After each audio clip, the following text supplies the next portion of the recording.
Hi guys and welcome back to the channel Deepak Yadav Education. Welcome to the daily current affairs of 18th of July 2021.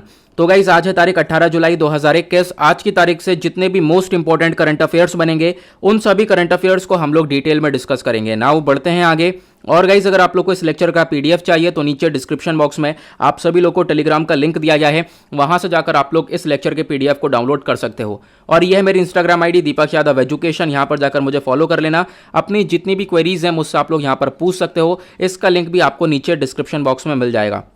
तो चलो शुरुआत करते हैं, देखेंगे आज के टॉप न्यूज आर्टिकल्स को। जितने भी आर्टिकल्स इस वीडियो में हम डिस्कस करेंगे सिर्फ और सिर्फ टू द पॉइंट बात करने वाले हैं, जो कि हमारे एग्जाम के पॉइंट ऑफ व्यू से काफी ज्यादा रेलेवेंट होगा। तो यह है आज का सबसे पहला आर्टिकल। लेकिन इसको डिस्कस करने से पहले हमेशा की तरह हम लोग अपने लेक्चर को एक क्वेश्चन के साथ स्टार्ट करेंगे। क्वेश्चन आप लोगों को स्क्रीन पर नीचे की साइड दिख रहा होगा।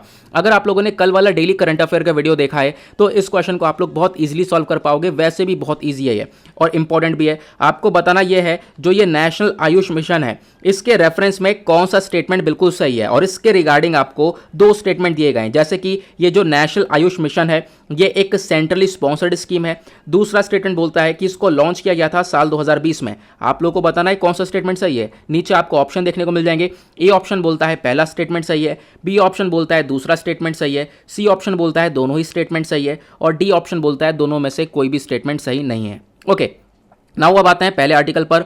बहुत इंपॉर्टेंट होने वाला है वनडे एग्जाम के पॉइंट ऑफ व्यू से, खासकर साथ साथ आप इसको GS paper two international relations के पॉइंट ऑफ व्यू से भी आप कर सकते हो, लिंक कर सकते हो। यहाँ पे देखो चर्चा करिए रुद्राक्ष के बारे में। रुद्राक्ष क्या है? जो ये पर्टिकुलर आपको ये बिल्डिंग से दिख रही है ये रुद्राक्ष है, इसको नाम दिया गया रुद्राक्ष। अब हमारे प्राइम मिनिस्टर हैं जो मोदी जी हैं, इन्होंने उद्घाटन किया है इस रुद्राक्ष का। अब अगर हम लोग बात करें रुद्राक्ष को एग्जैक्टली क्या बोला जा रहा है, इसको बोला जा रहा है international cooperation and convention centre. मतलब ऐसा सेंटर जहां पर काफी सारे लोग होंगे, बीच में डिस्कशन वगैरह चलेगा, बहुत बड़े बड़े जो इवेंट्स होते हैं वो इस बिल्डिंग के अंदर होते हुए नजर आएंगे। अब ये जापान के द्वारा दिया हुआ गिफ्ट है। यहां पे आप देख पाओगे इसका जो कंस्ट्रक्शन है वो जापान के असिस्टेंस से ही हुआ है। तो एक तरीके से जापान का दिया हुआ तोहफा है ये रुद्राक्ष। तो आपको ध्यान रखना है, इसको रुद्राक्ष नाम दिया गया है। आपसे वनडे एग्जाम्स में पूछा जा सकता है। दूसरा क्वेश्चन, ये जो प्रोजेक्ट है इसका मेन ऑब्जेक्टिव क्या है? देखो इसका मेन ऑब्जेक्टिव यही है कि अपॉर्चुनिटीज को प्रोवाइड करवाना। अपॉर्चुनिटीज कौन कौन सी? सोशल और कल्चरल इंटरेक्शन हो, समाज को लेकर संस्कृति को लेकर बातचीत हो, ठीक है, और यहाँ पे लोगों के बीच में बातचीत हो। इस कन्वेंशन सेंटर के अंदर जैसे बहुत बड़ा सा हॉल होगा, वहाँ पे लोग रहने वाले हैं, आपस में डिस्कशन चलेगा। उसके बाद यहाँ पर इस हॉल का और भी जगह पर इस्तेमाल होगा, जैसे कि जो बड़े बड़े म्यूजिक कॉन्सर्ट्स वगैरह होते हैं वो भी यहाँ पर होंगे, बहुत बड़े बड़े इवेंट्स होते हैं वो भी यहाँ पर इसके अंदर होते हुए नजर आएंगे। देन उसके बाद यहाँ पे आप देख सकते हो लगभग 108 रुद्राक्ष जो है यहाँ पर इंस्टॉल करे गए इस कन्वेंशन सेंटर में, और इसकी जो छत है वो शिवलिंग की शेप की है। तो यहाँ पर ये चीज़ें बताई गई हैं, और यहाँ पर इस पर्टिकुलर एरिया को आप देख सकते हो शिवलिंग की शेप में देखने को मिलेगा जो इसकी छत है, और यहाँ पे 108 रुद्राक्ष भी देखने को मिलेंगे। बिल्डिंग का नाम ध्यान रखना है, बहुत इंपॉर्टेंट आर्टिकल है, फिर से बता देता हूँ मैं। रुद्राक्ष इसका नाम है। इसको बेसिकली एक इंटरनेशनल कोऑपरेशन कन्वेंशन सेंटर बोला जा रहा है। और यहाँ पर ये कहाँ पर बनाया गया है? ये बनाया गया है वाराणसी के अंदर, और अब इसका उद्घाटन भी हो चुका है। ओके, नाउ आते हैं आर्टिकल नंबर 2 की तरफ। एक और इंपॉर्टेंट आर्टिकल है हमारे एग्जाम के लिए और काफ़ी ज़्यादा न्यूज़ में है, और पिछले कुछ दिनों से लगातार इसको कवरेज मिल रहा है। तो आज हम इसको डिस्कस करेंगे। बात करी गई है ड्राफ्ट ड्रोन्स रूल्स 2021। आपको मालूम होगा हमारे पहले वाले जो ड्रोन रूल्स हैं वो भी हैं, जिसको हम लोग अनमैन्ड एयरक्राफ्ट सिस्टम रूल्स 2021 बोलते हैं, UAS रूल्स 2021। तो अब ये वाले पहले वाले रूल्स को रिप्लेस कर चुका है, नया रूल आ चुका है। अब कोई भी ड्रोन परचेज करता है तो उसको बहुत सारी नई नई गाइडलाइंस फॉलो करनी होगी। एक तरीके से बहुत सारा रिलैक्सेशन भी मिला है और बहुत सारी रिस्ट्रिक्शंस भी हैं। वो क्या क्या है वो इस पर्टिकुलर आर्टिकल के अंदर हम लोग डिस्कस करेंगे। पहली चीज़ तो ये देख लो ड्रोन्स क्या होता है। ड्रोन्स इस तरीके से आपको देखने को मिलेगा। आज के टाइम तो सभी लोगों को मालूम होगा कैमरास वगैरह भी इसके लिए वीडियोस वगैरह रिकॉर्ड करी जाती हैं, फोटो शूट्स करे जाते हैं, इससे ड्रोन्स है। ओके, नाउ अभी यहाँ पर ये जो रूल्स हैं इसको किसने रिलीज़ किया है? तो पहले आपको ध्यान रखना है वो है मिनिस्ट्री ऑफ सिविल एविएशन। और अभी आपको मालूम होगा हाल ही में जो है एक मिनिस्टर बने हैं मिनिस्ट्री ऑफ सिविल एविएशन के, उसका जो उनका नाम है ज़रा नीचे कॉमेंट सेक्शन में ये भी बता देना, क्योंकि हाल ही में जो कैबिनेट रिशफल हुआ था उसी में यहाँ पर ये मिनिस्ट्री ऑफ सिविल एविएशन नए आ चुके हैं। ओके, नाउ अब यहाँ पे रूल्स के अंदर क्या क्या चर्चा हुई है इसके बारे में हम लोग चर्चा करेंगे। अभी मैं आपको बता दूं कि ये ड्राफ्ट है एग्जैक्टली। अभी कोई बिल पास होगा देन उसके बाद यहाँ पे एक्ट बनेगा। अभी के लिए आपको ये ड्राफ्ट ही देखने को मिलेगा। ओके, नाउ अब इसके अंदर देखो पहले वाले जो रूल्स थे उसके अंदर अगर कोई ड्रोन परचेज करता है उसके रिगार्डिंग उसको बहुत सारे अप्रूवल्स चाहिए होते थे, लगभग 25 अप्रूवल्स, बहुत सारे फॉर्म्स वगैरह भरने पड़ते थे। तो उन सब अप्रूवल को कर दिया गया है अबॉलिश, ठीक है, जैसे कि unique authorization number, unique prototype identification number, certification of conference और सर्टिफिकेशन ऑफ मेंटेनेंस, ये जितने भी अप्रूवल्स हैं इन सबको हटा दिया गया है, इन सबको अबॉलिश कर दिया गया है। देन उसके बाद दूसरा यहाँ पे रूल आपको देखने को मिलेगा, यह है कि जो नंबर ऑफ फॉर्म्स आपको भरने पड़ते थे जब आप ड्रोन्स परचेज करते थे, तो वो सब नंबर ऑफ फॉर्म पहले 25 भरते थे, अब उसको 25 से घटाकर 6 कर दिया गया है, मतलब कहीं ना कहीं रिलैक्सेशन मिला है। उसके बाद फी वगैरह कम कर दी गई है। फी जो है आपको आप कह सकते हो कि बहुत ही नॉमिनल लेवल पर लेकर आ चुके हैं, नॉर्मल सी फीस है। पहले क्या होता था, ड्रोन के साइज पर डिपेंड करता था, बट अब यहाँ पर ड्रोन के साइज के ऊपर कुछ डिपेंड नहीं करेगा, अब फी एक नॉमिनल सी फिक्स फी यहाँ पे लेने वाले हैं, ठीक है, ये चीज़ बताई गई। देन उसके बाद यहाँ पे कुछ सेफ्टी फीचर्स भी लेकर आए। सेफ्टी फीचर्स मतलब कि इससे कोई नुकसान ना हो, इसका गलत इस्तेमाल ना हो, तो no permission no take off का यहाँ पे सेफ्टी फीचर है। जब तक परमिशन नहीं होगी तब तक इसको उड़ाया नहीं जा सकता। साथ ही साथ रियल टाइम ट्रैकिंग बीकन आपको देखने को मिलेगा, जियो फेंसिंग देखने को मिलेगी, यानी कि एक लिमिट भी सेट कर दी गई है। वो लिमिट क्या क्या है आगे हम डिस्कस करेंगे, कहाँ से कहाँ तक इसको उड़ाया जा सकता है, ठीक है। तो ये सारी चीज़ें हैं, कुछ सेफ्टी फीचर्स यहाँ पे फॉलो किए जाएंगे इसके रिगार्डिंग। उसके बाद डिजिटल स्काई प्लेटफॉर्म भी यहाँ पर आपको देखने को मिलेगा, इसको भी एक तरीके से डेवलप किया जाएगा, एक ऑनलाइन सिस्टम है। देन उसके बाद एक इंटरैक्टिव एयर स्पेस मैप आपको मिल जाएगा, ठीक है। अब उस मैप के अकॉर्डिंग ही आपको जो है अपने ड्रोन को उड़ाना है, जैसे कि उसमें ग्रीन, येलो और रेड जोन्स देखने को मिलेंगे, ठीक है। अब जैसे कि येलो जोन हो गया, तो येलो जोन पहले ज़्यादा हुआ करता था, येलो जोन को रिड्यूस करके कर दिया गया है 12 किलोमीटर। जो भी येलो जोन वाला एरिया आपको मैप में दिखाई दे रहा है, ठीक है, जो आपके पास मैप होगा तो उसमें जो यह ड्रोन है वो आप 12 किलोमीटर तक उड़ा सकते हो। उसके बाद यहाँ पर और भी बहुत सारी परमिशन है, जैसे ग्रीन जोन वाला एरिया है वहाँ पर बहुत मतलब वहाँ पर आपको बहुत छूट मिल जाएगी। ग्रीन जोन में आप काफ़ी दूर तक उड़ा सकते हो, काफ़ी ऊंचाई तक उड़ा सकते हो, ठीक है। यहाँ पे देख पाओगे no flight permission required up to 400 feet in green zones, ठीक है। 400 फीट तक मतलब एग्जैक्टली आप लोग जो है उड़ा ही सकते हो ग्रीन जोन्स में। उसके बाद बहुत सारे और भी एरियाज आपको देखने को मिल जाएंगे जहां पर रिलैक्सेशन मिला है। फिलहाल ग्रीन जोन के अंदर काफ़ी ज़्यादा रिलैक्सेशन मिल चुका है। देन उसके बाद यहाँ पर जो भी ड्रोन्स होंगे इसके अंदर नो पायलट लाइसेंस रिक्वायर है, मतलब कि आपको जो पायलट लाइसेंस पहले चाहिए होता था माइक्रो ड्रोन्स के लिए, वो अब यहाँ पर लाइसेंस नहीं चाहिए, ठीक है, ये आपको ध्यान रखना है। लेकिन जो नॉन कमर्शियल पर्पज़ है उसके लिए यहाँ पे बोला जा रहा है इसके लिए लाइसेंस नहीं चाहिए। जो नैनो ड्रेन होते हैं रिसर्च एंड डेवलपमेंट के लिए यहाँ पे चलाए जाते हैं, तो ये इन सब के लिए आपको लाइसेंस की रिक्वायरमेंट नहीं होगी। साथ ही साथ कोई रिस्ट्रिक्शंस नहीं होगा ड्रोन ऑपरेशन पर। आप कह सकते हो कोई भी अगर फॉरेन ओन कंपनी है जो कि रजिस्टर्ड है भारत के अंदर, तो उस पर्टिकुलर कंपनी या फिर उसके ड्रोन ऑपरेशन के ऊपर भी कोई भी टोकाबंदी या फिर कोई भी रिस्ट्रिक्शंस नहीं लगाए जाएंगे। देन उसके बाद जो ड्रोन्स हैं इनको एक तरीके से ड्रोन्स रूल्स 2021 के अंदर में लाया तो गया है। अब यहाँ पर एक रिलैक्सेशन ये भी है, पहले आप 300 kg तक का ड्रोन को लेकर चल सकते थे, बट अब यहाँ पर 500 kg तक का यहाँ पे जो ड्रोन का वेट है उसको इंक्रीज कर दिया है, ठीक है। तो यहाँ पर एक तरीके से जो ड्रोन टैक्सीज होती हैं वो भी इसके अंदर कवर कर ली जाएंगी इस रूल्स के अंदर, तो काफ़ी हद तक चीज़ों को आगे बढ़ाया गया है। उसके बाद अगर कोई वायलेशन होता है तो उसकी पेनल्टी भी है, ठीक है। पेनल्टी यहाँ पे आपको देखने को मिलेगा, पहले बहुत ज़्यादा हुआ करती थी, नाउ अब पेनल्टी को रिड्यूस करके 1 लाख रुपये कर दिया गया है। नाउ जो ये ड्रोन कॉरिडोर्स हैं इनको भी डेवलप किया जाएगा, ठीक है। ड्रोन कॉरिडोर्स बनाए जाएंगे ताकि आप अपना सामान वगैरह डिलीवर कर सको इन ड्रोन के माध्यम से, जैसे कि अभी इंडिया ने वैक्सीन्स वगैरह को डिलीवर किया है ड्रोन से। ओके, देन उसके बाद जो ड्रोन प्रमोशन काउंसिल है वो भी सेटअप किया जाएगा ताकि जो ये भी सिस्टम है पूरा का पूरा ये अच्छे से वर्क कर सके। इसको एक तरीके से फैसिलिटेट करने के लिए यहाँ पर पूरा का पूरा ये काम करने वाला है। क्वालिटी काउंसिल ऑफ इंडिया भी यहाँ पर चीज़ों का देखने वाला है। ओके, देन उसके बाद आते हैं आर्टिकल नंबर 3 की तरफ। एक और इंपॉर्टेंट आर्टिकल है, यहाँ पर चर्चा हो रही है section 66A of the information technology act 2000। इस आर्टिकल को मतलब कवरेज में अगर हम बात करें तो काफ़ी दिन हो चुका है, लगातार इसको कवर किया जा रहा है। तो न्यूज़ में क्यों है, क्योंकि जो हमारी union ministry of home affairs है उन्होंने रिक्वेस्ट करी है स्टेट और यूनियन टेरिटरीज से कि आप लोग जो है पुलिस स्टेशन से यहाँ पे कि जो भी यहाँ पर लोग हैं वो किसी को भी जब भी कोई किसी को अरेस्ट किया जा रहा है तो अंडर द सेक्शन 66A के अंडर में ना किया जाए। क्योंकि देखो अभी हो क्या रहा है ना, सुप्रीम कोर्ट ने मुद्दा उठाया है, सुप्रीम कोर्ट से बहस चल रही है काफ़ी ज़्यादा सरकार के साथ। बहस क्या है, सुप्रीम कोर्ट ये बोल रहा है कि जो ये सेक्शन 66A है इसको हम लोगों ने बहुत पहले स्ट्रक डाउन कर दिया था, सुप्रीम कोर्ट ने पहले यहाँ पर इसको स्ट्रक डाउन कर दिया था, लेकिन आज के टाइम पर सरकार इस सेक्शन 66A का इस्तेमाल करती हुई नजर आएगी। तो सुप्रीम कोर्ट का कहना यह है जब हमने इसको हटा दिया है तो आप लोग यहां पर इसका कैसे इस्तेमाल कर रहे हो, इसके रिगार्डिंग जवाब चाहिए। तो आने वाले टाइम पे ये आर्टिकल और भी ज्यादा न्यूज में कवर होता हुआ नजर आएगा। क्वेश्चन ये है कि ये सेक्शन 66A क्या होता है, सिर्फ हम लोग को यही जानना है इस पर्टिकुलर आर्टिकल के अंदर, और बाकी आपको वही सारी चीज़ें देखने को मिलेंगी कि अभी यहाँ पर चर्चा हो रही है, सुप्रीम कोर्ट ने बोला कि हमने स्ट्रक डाउन कर दिया है लेकिन इसका इस्तेमाल हो रहा है, ये सारी चीज़ें आपको देखने को मिल जाएंगी। अब यहाँ पे क्या है, section 66A of the IT act. तो यहाँ पे आर्टिकल आपका GS paper 2 judiciary fundamental rights judgment and cases के पॉइंट ऑफ व्यू से इंपॉर्टेंट हो जाएगा। न्यूज़ में क्यों है, क्योंकि सुप्रीम कोर्ट एक नोटिस दिया है सेंटर को कि आप जो section 66A of the information technology act है इसको एक तरीके से पहले ही स्क्रैप कर दिया था, लेकिन आज के टाइम पर आप लोग इसका इस्तेमाल कर रहे हो। तो यहाँ पर एक तरीके से आपको ध्यान रखना है कि ये सुप्रीम कोर्ट ने इस सेक्शन 66A को स्ट्रक डाउन किया था और बोला था कि जो ये फ्री स्पीच यानी आपके पास जो फ्रीडम ऑफ स्पीच है, खुलकर बोलने का हक है, उसका कहीं ना कहीं हनन करता है, उसका कहीं ना कहीं वॉयलेशन करता है। और साथ ही साथ सेक्शन 66A अनकॉन्स्टिट्यूशनल है, असंवैधानिक है। तो इसी वजह से 2015 में एक केस हुआ था, श्रेया सिंगल केस। तो यहाँ पर इसके केस के अंदर जो सुप्रीम कोर्ट है उसने सेक्शन 66A को स्ट्रक डाउन कर दिया, इसको खत्म करने की कोशिश करी।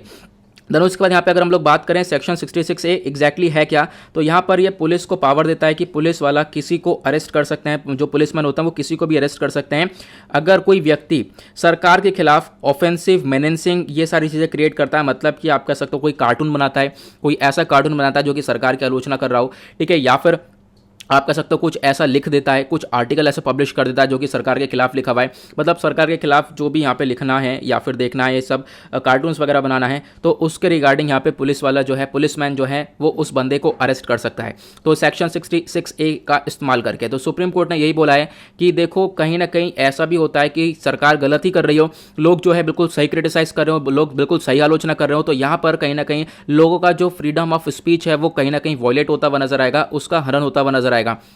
तो इसी की वजह से जो है सुप्रीम कोर्ट ने इसको एक तरीके से स्ट्रक डाउन किया था। और लेकिन आज के टाइम पर भी देख पाओगे सेक्शन 66A का बहुत ज़्यादा इस्तेमाल होता है।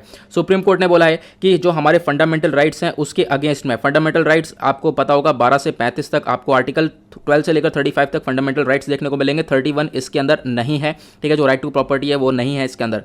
नाउ यहाँ पे अगर हम लोग बात करें जो सेक्शन 66A है, आप कह सकते हो कि जो आर्टिकल सेक्शन 66 से किसको एक तरीके से हिट करता है, किसका वॉयलेशन करता है, हमारे आर्टिकल 19 का। आर्टिकल 19 में फ्रीडम ऑफ स्पीच है, खुल के बोलने का हक है। आर्टिकल 21 में राइट टू लाइफ है। तो ये सारी चीज़ आपको संविधान के अंदर देखने को मिलेंगी, लेकिन सेक्शन 66A इसका हनन करता हुआ नजर आता है। इसी वजह से ये पूरा का पूरा चर्चा में आर्टिकल आपको देखने को मिल जाएगा। ओके, नेक्स्ट आर्टिकल में बात करी गई है एक इंपॉर्टेंट पर्सनैलिटी के बारे में। पर्सनैलिटी का नाम है कामराज प्लान, ठीक है, यहाँ पर आप कह सकते हो प्लान के बारे में जानेंगे। बट यहाँ पर क्या है, जो हमारे प्राइम मिनिस्टर है नरेंद्र मोदी जी, ठीक है, इन्होंने इनकी बर्थ एनिवर्सरी पर अपना होमेज दिया है कि इनको के कामराज को, ठीक है। के कामराज कौन है, ये पर्टिकुलर व्यक्ति हैं, अब इनके बारे में हम लोग चर्चा करेंगे। आप कह सकते हो कि जो इनका जन्म हुआ था 1903 में और डेथ हो गई थी 1975 में। ये चीज़ इंपॉर्टेंट नहीं है, बट इंपॉर्टेंट है कि जो व्यक्ति थे ये जाने जाते थे एज अ कामराजर, ठीक है, एक इंडियन इंडिपेंडेंस एक्टिविस्ट थे, पॉलिटिशियन थे। साथ ही साथ इन्होंने सर्व किया as a chief minister of Madras state, Madras state के चीफ मिनिस्टर थे, ठीक है, लगभग 13 अप्रैल 1954 से लेकर 1963 तक। उसके बाद साथ ही साथ यहाँ पे फाउंडर भी थे ये, और एक तरीके से प्रेसिडेंट भी थे किसके, इंडियन नेशनल कांग्रेस के, ठीक है। तो आपको ध्यान रखना है काफ़ी लंबे समय तक ये प्रेसिडेंट बने रहे हैं, और उसके बाद इन्होंने काफ़ी इंपॉर्टेंट रोल प्ले किया है, बहुत सारे लोगों को प्राइम मिनिस्टर के पद तक पहुँचाया है, जैसे कि लाल बहादुर शास्त्री जी को, इंदिरा गांधी जी को, ठीक है। तो यहाँ पर इनको एक तरीके से प्राइम मिनिस्टर की पद पर पहुँचाने के पीछे भी इनका बहुत बड़ा रोल रहा है। उसके बाद ये मेंबर ऑफ पार्लियामेंट रह चुके हैं लोकसभा के, ठीक है। एक तरीके से ये टाइम पीरियड आपको देखने को मिल जाएगा, टाइम पीरियड इतना मैटर नहीं करता है। लास्ट वाला पॉइंट इंपॉर्टेंट है, वो ये है कि इनको अवार्ड दिया गया था भारत रत्न अवार्ड, तो इसके बारे में आपको ध्यान रखना है, 1976 में अवार्ड दिया गया था। ओके, ये कुछ इंपॉर्टेंट इन्फॉर्मेशन थी जो कि आपसे वनडे एग्जाम में पूछी जा सकती है, तो उसको याद रखना। नेक्स्ट आर्टिकल, अगेन ये आर्टिकल आपका PIB से लिया गया है। यहाँ पे चर्चा हो रही है school innovation ambassador training program के बारे में। तो जो हमारे यूनियन एजुकेशन मिनिस्टर हैं और ट्राइबल अफेयर मिनिस्टर हैं, इन्होंने मिलकर साथ में लॉन्च किया है joint school innovation ambassador training program. जो यहाँ पर स्कूल्स के टीचर्स हैं उनको यहाँ पर ट्रेनिंग दी जाएगी, ठीक है। तो यहाँ पर आप देख सकते हो उसी के लिए प्रोग्राम चलाया गया है। 50,000 स्कूल टीचर्स को यहाँ पर ट्रेनिंग प्रोवाइड करवाने की बात करी गई है, ताकि जो एजुकेशन सिस्टम है उसको और ज़्यादा स्ट्रेंथन किया जा सके। अब यहाँ पे देखो ये जो इनोवेटिव है, एक इनोवेशन लिया गया है, ठीक है, ये एक ट्रेनिंग प्रोग्राम होने वाला है स्कूल टीचर्स के लिए। यहाँ पर आप कह सकते हो कि 50,000 स्कूल टीचर्स को एक तरीके से ट्रेनिंग दी जाएगी, ठीक है। ट्रेनिंग दी जाएगी बहुत सारे सेक्टर्स में, entrepreneurship, IPR, design thinking, product development, idea generation और भी बहुत सारी चीज़ों पर। और ये जो प्रोग्राम है इसको डिज़ाइन किया गया है innovation cell of ministry of education और AICTE के द्वारा, तो दोनों ने मिलकर डिज़ाइन किया है। यहाँ पर काफ़ी अच्छी तरीके से चीज़ें मिलने वाली हैं। जो ये ट्रेनिंग है ये पूरा का पूरा ऑनलाइन मोड में दिया जाएगा, ठीक है। तो ये सारी चीज़ें यहाँ पे आपको ध्यान देनी है।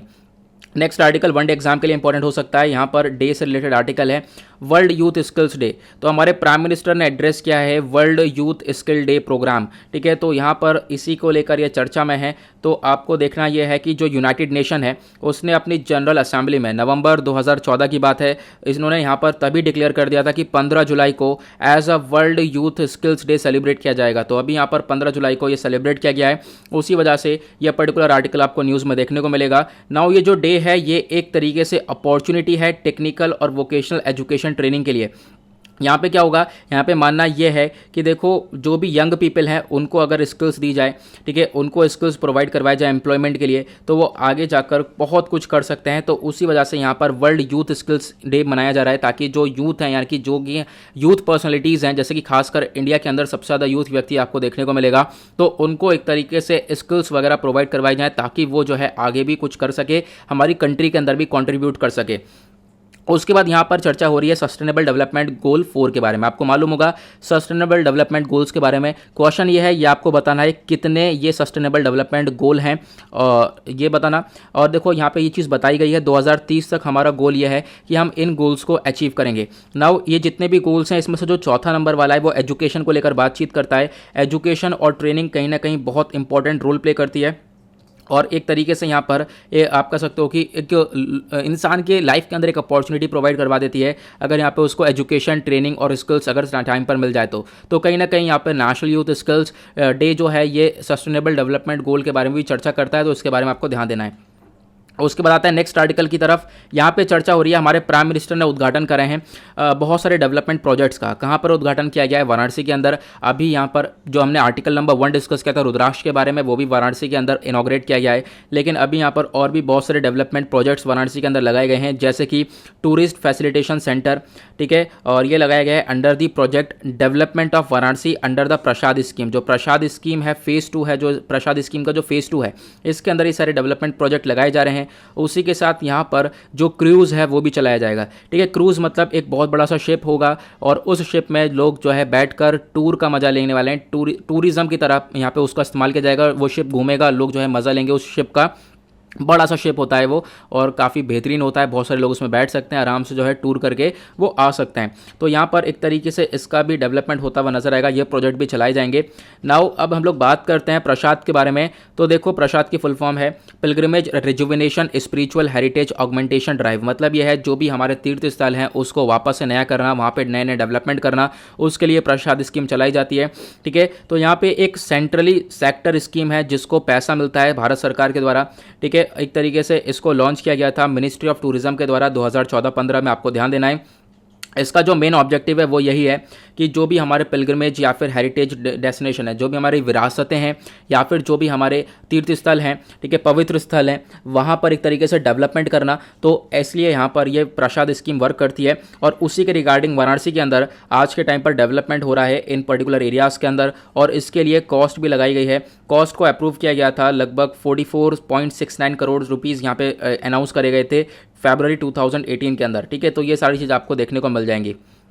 उसके बाद नेक्स्ट आर्टिकल पर आते हैं। यहाँ पर चर्चा हो रही है artificial intelligence powered grievance management application के बारे में। देखो क्या है, जो हमारे डिफेंस मिनिस्टर हैं राजनाथ सिंह जी, इन्होंने लॉन्च कर दिया है एक artificial intelligence powered grievance management. मतलब जो भी आर्टिफिशियल इंटेलिजेंस है, अब यहाँ पर इसके रिगार्डिंग कोई भी दिक्कत होती है, कोई भी कंप्लेंट होती है, ठीक है, तो उस कंप्लेंट को अच्छे से मैनेज किया जाएगा, उसके लिए एक एप्लीकेशन को लॉन्च किया गया है, ठीक है। तो यहाँ पर आप ध्यान रखना है आपको, और इसको एप्लीकेशन को बनाया गया है मिनिस्ट्री ऑफ डिफेंस के द्वारा। इन्होंने यहाँ पर मदद ली है आईआईटी कानपुर की। नाउ ये पहला ऐसा artificial intelligence based system develop होने वाला है, ठीक है। यहाँ पे क्या होगा, जो भी ग्रीवेंस, जो भी आपके कंप्लेंट्स वगैरह होंगी उनको अच्छे से रिड्रेस किया जाएगा, ठीक है। जो भी यहाँ पर आप कह सकते हो आर्टिफिशियल इंटेलिजेंस टूल है, इसको डेवलप किया गया है as a part of the initiative. इसके अंदर कैपेबिलिटी है कि क्या करेगा, जितने भी कंप्लेंट्स हैं, जो भी कंप्लेंट होंगी, एक तरीके से जो कौन सी लीगल कंप्लेंट है, कौन सी स्पैम कंप्लेंट है, कौन सी रिपीटेड कंप्लेंट्स हैं, इनको अच्छे से मैनेज करेगा,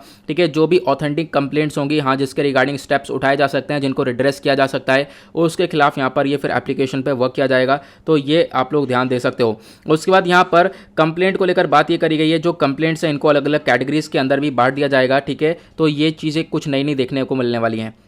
आज का लास्ट आर्टिकल बात करता है एनपीडीडी के बारे में, यानी कि national program for dairy development के बारे में। देखो आज के टाइम पर जो लाइव स्टॉक है, लाइव स्टॉक मतलब यहाँ पे बहुत सारे एनिमल्स जो कि आप कह सकते हो एनिमल्स के थ्रू चीज़ें प्रोड्यूस करी जाती हैं, जैसे कि चिकन हो गया तो वो एग दे रहा है, ठीक है, और भी बहुत सारी चीज़ें हो गई, काव है मिल्क दे रही है, बफेलो है मिल्क दे रहा है, वो सब लाइव स्टॉक के अंदर काउंट होंगे। तो लाइव स्टॉक को एक तरीके से बूस्टअप करने के लिए, इसकी ग्रोथ को बढ़ाने के लिए यहाँ पर ले आए हैं एक और डेवलपमेंट प्रोग्राम। अब इस डेवलपमेंट प्रोग्राम में बहुत कुछ होने वाला है, नई नई इनकम भी जनरेट होगी। यहाँ पे एक तरीके से इस प्रोग्राम के अंदर दो कंपोनेंट्स हैं, कंपोनेंट ए और कंपोनेंट बी। कंपोनेंट ए बोलता है कि देखो यहाँ पे क्या होगा, ज़्यादा से ज़्यादा फोकस करा जाएगा जो मिल्क होता है, दूध के प्रोक्योरमेंट के ऊपर, दूध को ज़्यादा से ज़्यादा खरीदा जाएगा, उसकी प्रोसेसिंग होगी, मार्केटिंग होगी, और जो क्वालिटी ऑफ मिल्क और मिल्क प्रोडक्ट्स हैं वो भी यहाँ पर दिया जाएगा, ठीक है। जो ये स्कीम है ये टारगेट कर रहा है लगभग आप कह सकते हो 8,900 मिल्क कूलर्स को इंस्टॉल किया जाएगा 26,700 गाँव के अंदर। तो इतने मिल्क कूलर्स को बुलाया जा रहा है, एक तरीके से कहीं ना कहीं इस मिल्क को या फिर जो ये लाइव स्टॉक है इसके प्रोडक्शन को बढ़ावा देने का काम कर रहा है। और इसका नाम ही है national program for dairy development. जो डेयरी सेक्टर है, दूध वाला सेक्टर खासकर अगर हम लोग बात करें तो उसके डेवलपमेंट के लिए वर्क करने वाला है। उसी तरीके से यहाँ पर ये कंपोनेंट बी भी देखने को मिलेगा। यहाँ पर भी जो इंफ्रास्ट्रक्चर है लगभग 4500 गांव का, वो भी वहाँ पर इंफ्रास्ट्रक्चर क्रिएट किया जाएगा, और वहाँ पर भी एक तरीके से जो ये मिल्क है उसकी प्रोसेसिंग कैपेसिटी, इन सबको बढ़ाया जाएगा, और एक तरीके से ताकि ज़्यादा से ज़्यादा जो मिल्क प्रोड्यूसर्स हैं वो हों, और इस तरीके से क्या होगा, जो ये डेयरी सेक्टर है वो थोड़ा सा ग्रो होता हुआ नजर आएगा। ओके, आई होप आपको ये अच्छे से आर्टिकल सारे ही क्लियर हो गए होंगे और मज़ा भी आया होगा। नाउ इसी के साथ करते हैं हम लोग अपने लेक्चर को समाप्त। मिलते हैं आप लोगों से नेक्स्ट वीडियो में। आज के लिए bye bye, have a nice day, thank you and जय हिंद।